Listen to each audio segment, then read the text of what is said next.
Good morning. I wanted to give you the answers to the Oreo article and explain some of the answers.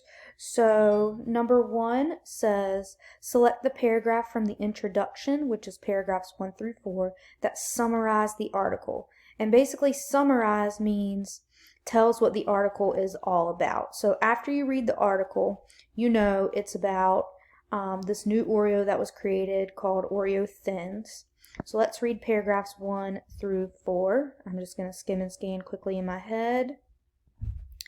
And paragraph 2, the company is trying something new. They have come up with a new kind of cookie. It is just like an Oreo, but it is very skinny. The cookies are called Oreo Thins. This is where it introduces the Oreo Thins and summarizes the article.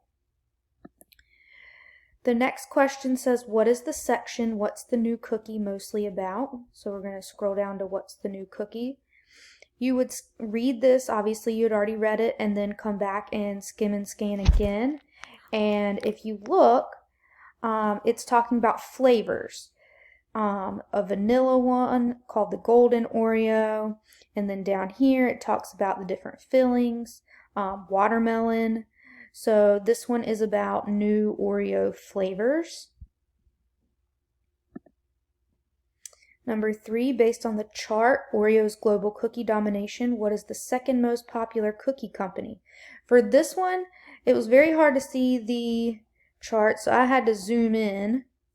But the first most is Gamesa. So that should be your answer. So since Gamesa was the second most sold cookie, that's our answer. And number 4, how are company names organized in the chart? Oreo's global cookie domination. I'm going to zoom in again.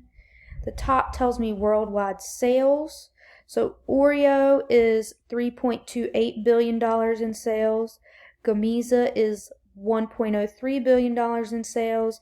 Britannia is $1 billion in sales, and it keeps going down. So they are organized by the size of sales in dollars, not the size of cookies, not the number of cookies, not the number of cookies in a package, but the size of the actual sale. All right, well, that's all. If you have any questions, please contact me, and I look forward to Zooming with you this afternoon at 2 o'clock.